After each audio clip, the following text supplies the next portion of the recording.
Welcome to Series 3 of Teaching English with the British Council, the podcast for English language teachers around the world.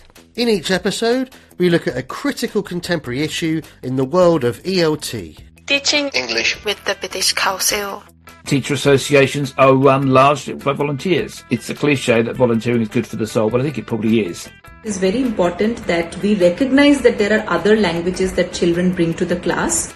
I think it's really important for us to grow as teachers. You can show students interesting pictures and ask them to write a story or description based on what they see, and this can help them visualize and create more vivid descriptions.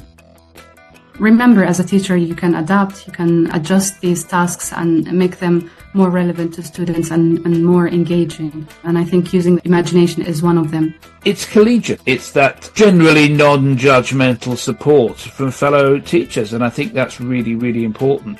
Teaching English with the British Council. This is episode 10.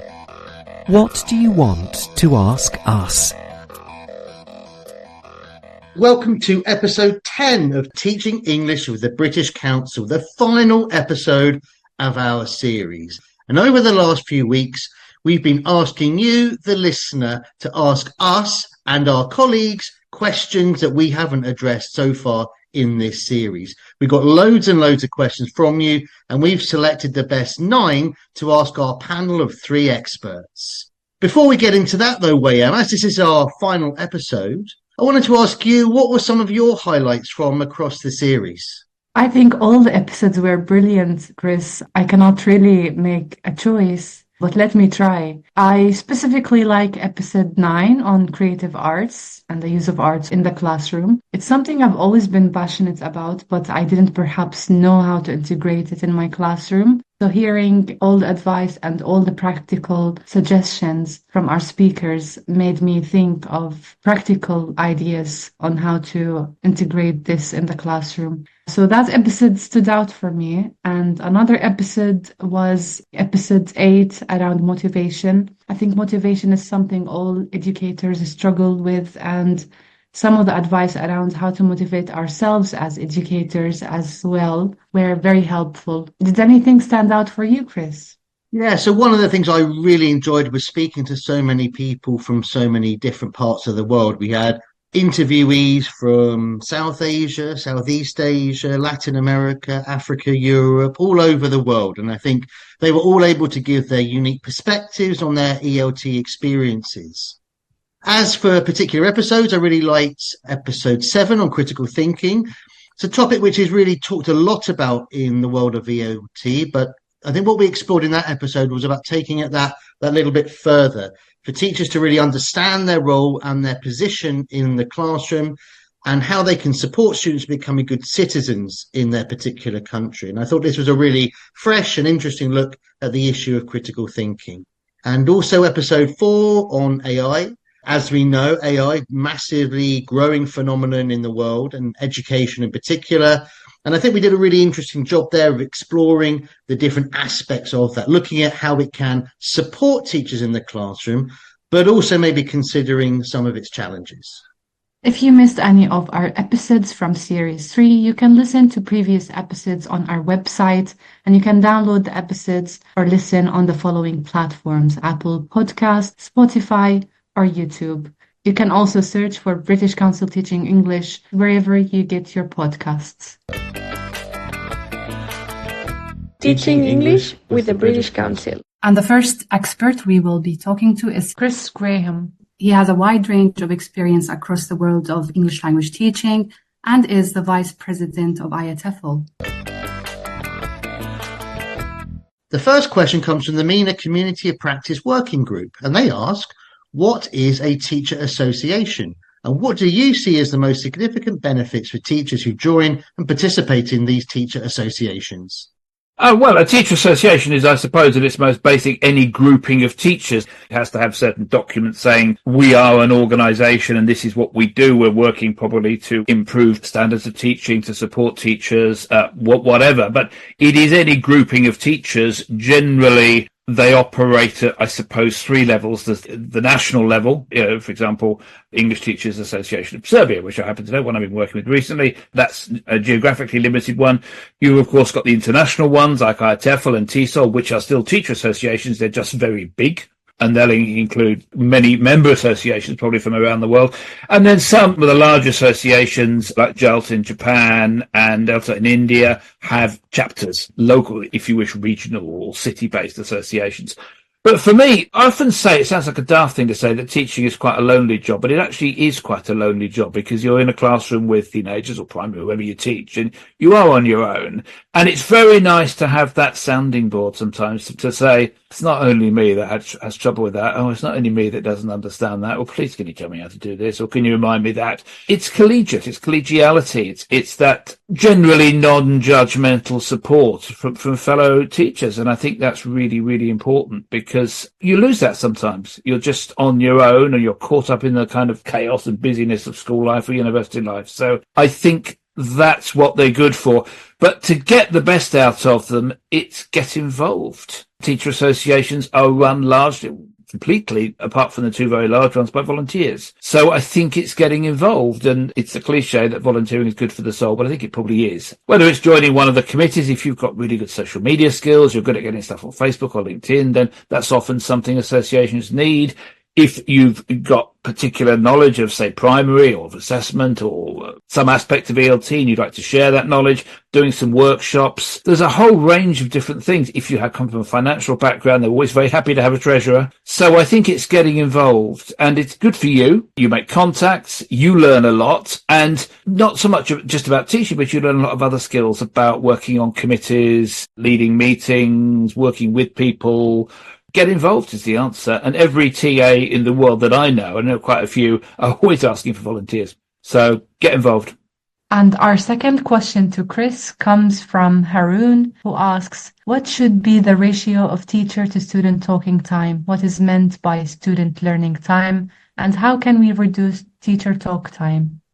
Well, let's start with teacher talking time. Fashions change in ELT, don't they? At one point, teachers, it seemed, were barely allowed to talk at all in the days of the silent way. We moved on from that now, and there is still, in my view, an obsession with the quantity of teacher talking time, and I'm not sure that's what we should be looking at. I should be looking at the quality.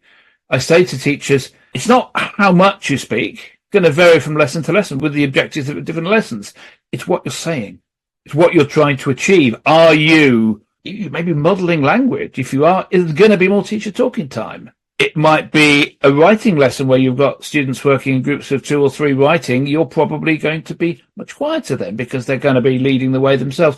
The right formula, I think, is to be self-aware and to think, what's the purpose of my talking? I guess teachers sometimes talk because of anxiety, because of what is it? The most dangerous sound in the jungle is silence, isn't it? Just before you become something's lunch, it goes very quiet. And I think a lot of teachers worry about that, so they like to fill the spaces in with stuff. I get why they do that. Of course, I get why they do it, but I'm not sure it particularly helps the students. So I think it's quality rather than quantity. And I think increasing student time, I suppose, is absolutely proportional to that. Because almost certainly while you are speaking, they will not be, as a general rule. So I guess it's a kind of push and pull thing.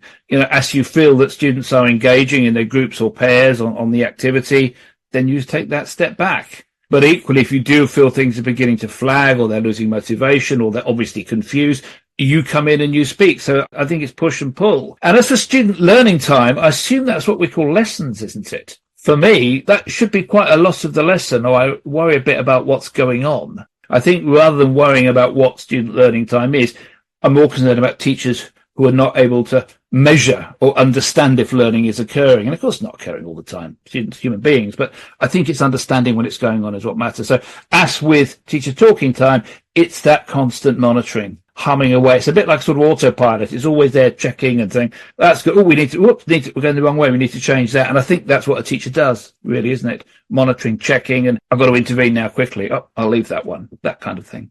And we also have a question from Marwa, who asks, hello, is there any fast and interesting way to determine my students' types of learning from the very beginning of the year to have effective results?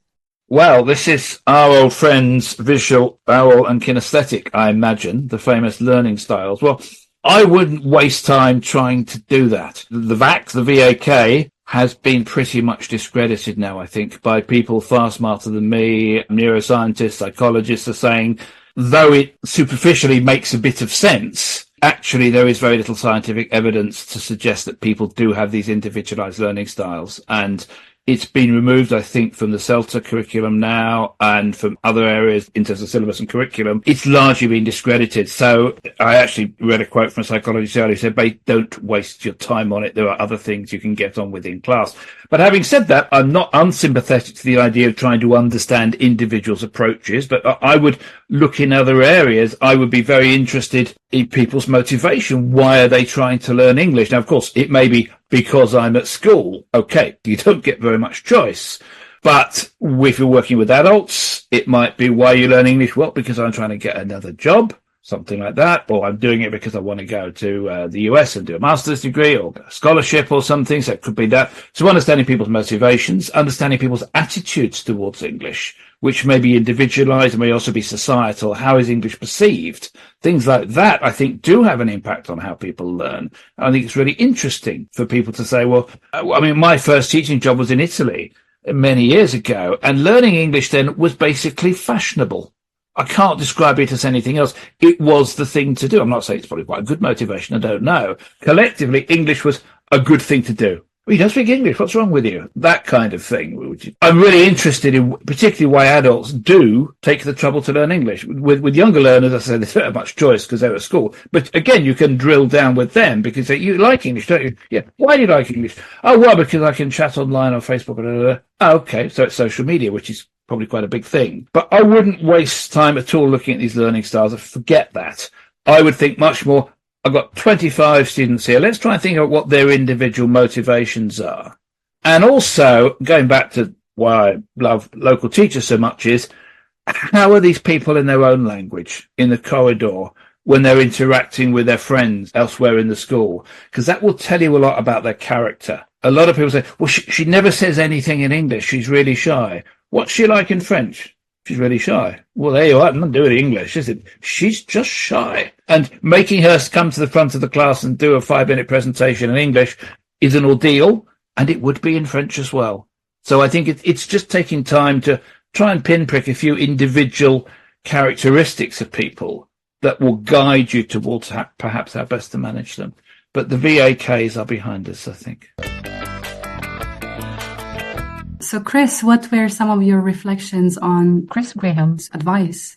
So I was particularly interested in the third question there about learning styles. Learning styles are one of those things, certainly when my initial training, a long time ago, learning styles were very much in vogue. They were kind of well known and kind of widely believed and kind of used in practice. But I think that the academic research has changed a lot in recent times, as Chris was saying. And I think this highlights an interesting point that as teachers, we need to be able to constantly adapt and upgrade and be willing to put some of those things which we maybe used to believe behind us and to change according to what the research is saying or what the research is saying differently. This isn't something that's always easy to do because we've always done it in a certain way, but I think it's really important for us to grow as teachers, for us to be as effective as possible in the classroom. We have to take these sorts of things on board. I agree with you, Chris. I think that's very important for teachers to, use, the techniques and strategies that we learn from research, but it's also important that researchers be in touch with what's happening in the classroom and in touch with issues that teachers have in the classroom. And oftentimes you find this gap between policy and practice, and it's because policy is informed by research, but much of the research is done by people who are a little bit away from the classroom. So it's important to bring all those elements together and bridge these gaps to better inform teachers. So a lot of the things sometimes, like, for example, also the teacher talking time. I remember in the past, there was almost an obsession about the teacher talking time to minimize it to the least. But how can learners understand if a teacher just speaks the minimum? So it's also about the quality of the talk and whether that talk adds anything to the learner. And it goes back to anything in the class. That's why I personally like action research, because it's a research that is very much inspired by the classroom and the issues that teachers find relevant in their classrooms, and trying to solve that with strategies that can also work in their classrooms. Teaching English with the British Council. Our second expert is Silvia Nassar, A postgraduate teaching associate and PhD researcher at the University of Exeter. The first of the three questions for Silvia comes from Maria, and she asks, how can I make my students aged between 8 and 11 get engaged in writing, description, story, and so on? It's the only skill which fails, and I feel satisfied with all the others.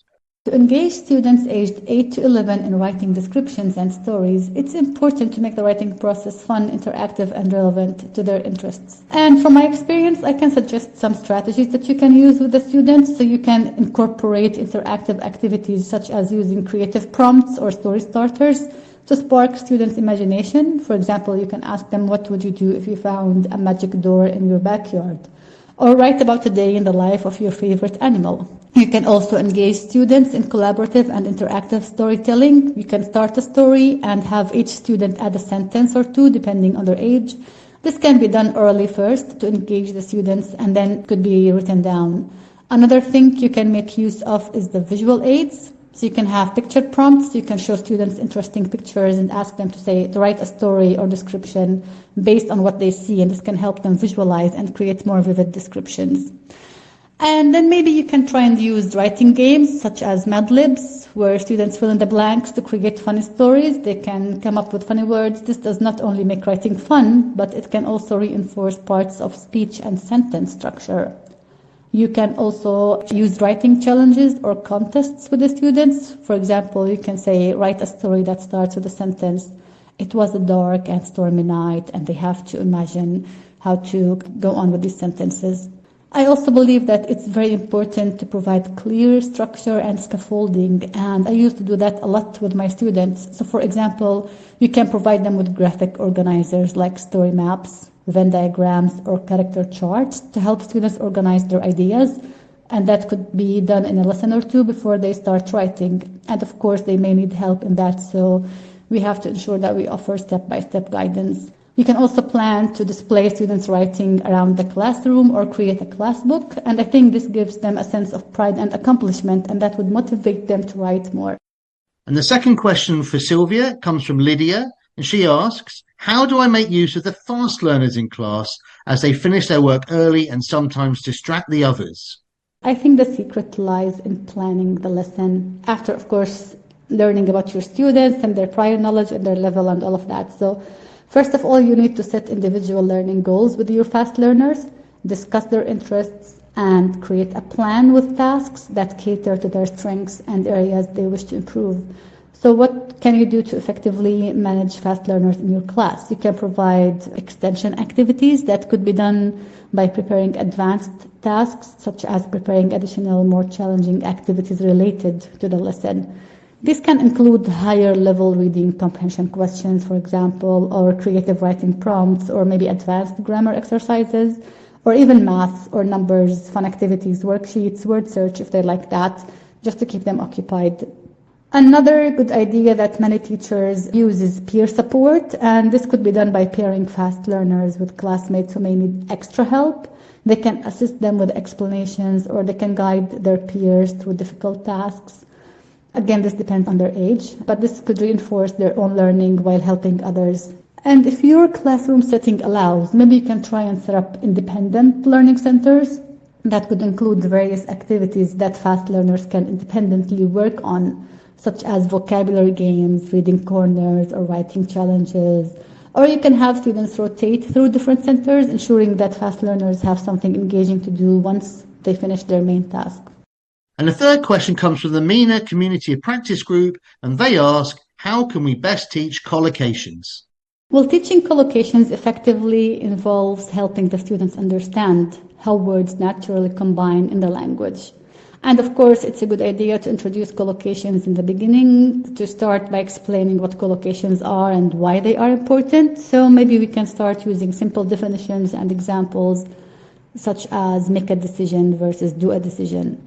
Then maybe you can highlight common collocations by providing lists of common ones in different categories. Another strategy could be contextualizing learning. So for example, you can use authentic text. So for example, you can incorporate collocations from authentic text such as books, dialogues, or videos. You can highlight, or you can have the students to highlight collocations within the text and discuss their meaning and usage. What you can also do is provide sentences or short paragraphs where collocations are used in context, and you can ask students to identify and practice using these collocations in similar contexts. Some other activities that you can use to teach collocations could be matching exercises, where students match words to form collocations, or you can have students play bingo with collocations. And what you can also do is have students practice and repeat. So use drills to reinforce collocations by having students repeat sentences. You can also, another idea, you can also use flashcards with one word on the one side and its collocate on the other. Students can also use these flashcards to quiz each other or to test themselves or to review. So, Wayam, what in particular stood out from what Sylvia was saying there?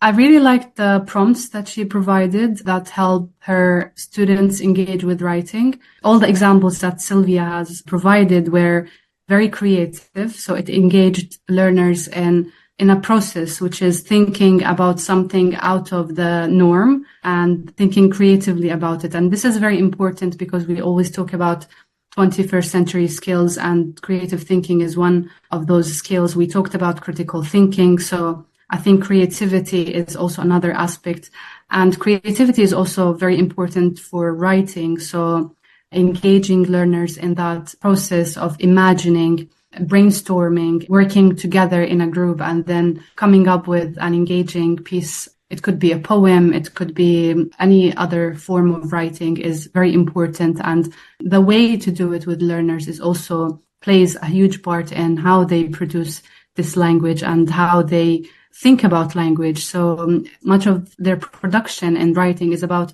what do you give them as a teacher? How do you engage them in that topic? How do you make them relate to it? And I think young learners in specific, and also teenagers, are very imaginative. They have imagination. So it's very important to use that and to capsulate on that to make learners produce the kind of language that they want to use, or the language that they find important. And that also relates to sometimes as educators, we follow a certain script or rigid topics in curriculums. But remember, as a teacher, you can adapt, you can adjust these tasks and make them more relevant to students and more engaging. And I think using imagination is one of them. Yeah, one of the nice prompts she used, I think, was the magic door in your backyard. And to use that as a way, because that sort of literally opens up so many different ideas. It allows students to really draw on their imagination, but to be creative with language. And it's something I think that we've talked about in many other episodes, is about students are more motivated and more engaged if they can be creative with their language. So I'm going to ask you, Wayam, if there was a magic door in your backyard, where would it lead to? It will take me maybe to my grandmother's garden. It's a beautiful garden. Is there an olive tree? There are olives, there are apricots, we had pomegranates, cherries, almonds, all sorts of trees. She had also a peppermint kind of a pot. Every time in the morning, I would help her with plants and by watering them in the morning. Sometimes I would sleep at her place because she was next to our house. So if I had that imaginary door, probably I'd go there and speak to my grandmother and just be in her garden and watering all these beautiful plants. Lovely. Thank you, Wayam. Thank you for sharing that. And our third expert is Lina Mukhopadhyay. She's a professor at the English and Foreign Languages University in Hyderabad, India. Since Lina is an expert in multilingual education, many of the questions focused on this area. But the first one, which comes from Joshan, he asks, how do you help your students develop their lesson plans and what are your top tips? So lesson plans are a very important document for the teachers that help them be on track, as well as creatively think about their classes in advance and take some decisions as to what they would include in the lesson. But in the end, what happens in the class is much more of a flexible nature. And so when I think of, my teacher trainees and the kind of lesson plans that they would be using for their multilingual classrooms, I help them look at the unit and then develop the lesson plan according to 3 or 4 stages of the unit. So the idea is that they are able to, address most of the tasks and the sections of the unit in their lesson plans, and then so have a comprehensive lesson plan for the entire unit, which they can then break up according to whatever time they have. So some schools, they have 40 minutes period, some schools have 30 minutes, so on and so forth. So to align the plan with the unit is a very important tip that I would say, because it's a working document and teachers need to have a sense of structure, that how they are going to deal with the unit in terms of all the aspects that the unit has. So to align the lesson plan closely with the unit, it is very useful. And another useful strategy that the teachers could use is also, think of wherever in the lesson plan they would be using L1 or home language input. So for example, they would be aware of the nature of the students they would have, right? Their language profile. So for example, a teacher in the northeast of India knows that, okay, my children would know Assamese or some registers of Assamese and English and Hindi. Then she could plan some language inputs in her lesson plan using all the 3 languages. So wherever possible, bring in the L1 input so that it becomes easy for her to also, use it in class in a very structured manner. Our second question to Lina is from Larwan, who asks, "Hi, I would love to know your opinion about the use of language one in teaching. To what extent is it useful or harmful? My students appreciate it when I use it, but I see it dominating the classroom." I would say that the use of L1 in the English classroom, there is a way in which, we have to calibrate the use of L1 during teaching. For example, if we constantly use to explain the meaning using L1, to a certain extent that is good, but then the teacher should also make an attempt to introduce English words and phrases into that explanation. And then maybe a good strategy to follow would be like, do bilingual instruction. So you give the instruction in English and then you also give the instruction in some of the home languages of the learners. So that could be done as a regular strategy. But let's say in terms of reading aloud a text, then that can be done only through English, because they have to get, the meaning, and they also have to get the knowledge of intonation, chunking of a text, so on and so forth. So we have to be judicious and we need to know where the use of L1 in teaching would help. So for example, making lexical connections, so word translation or phrase translation would be excellent. But in terms of meaning explanation, the teacher can heavily rely on L1, but then also in a graduated manner, bring in the use of L2 or English.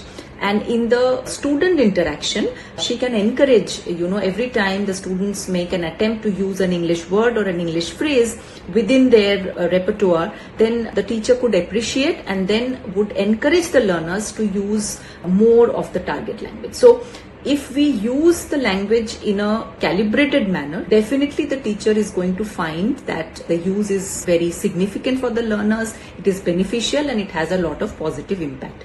Where it can become harmful is where habitually the teachers, only use L1 to explain things, and that's like a coping mechanism, or that's like a shortcut, which probably in a chemistry class or in a history class is fine, but in an English class, the teacher has to make an attempt to develop the target language in a certain manner using L1 inputs, and not only, rely on English only inputs, because that can alienate the learners. And our last question to Lina is from Asalam, who asks, which method we should follow while teaching multilingual classes of English? In multilingual classes, it is very important that we recognize that there are other languages that children bring to the class. right? And we have a way of utilizing those home language resources, the culture from those languages in the classes, so that we do not alienate the learner by making him or her think that, oh, you don't know enough of the language, so you don't know enough about the culture, and therefore you are not good. So that would be very detrimental. So if we want to take all our learners along, and if we want them to progress in the target language, it is very important that we respect their home language resources. We could use creative ways to include the L1 or the home languages. It need not be like every time it is the teacher who is giving instructions to the learners. The multilingual classes I think they provide a fantastic opportunity for the teacher also to extend their multilingual repertoire. So if the teacher can make active development, that they also engage with the other languages of the learners and try to learn something from that, that would benefit, or that would motivate the learners to also learn the target language.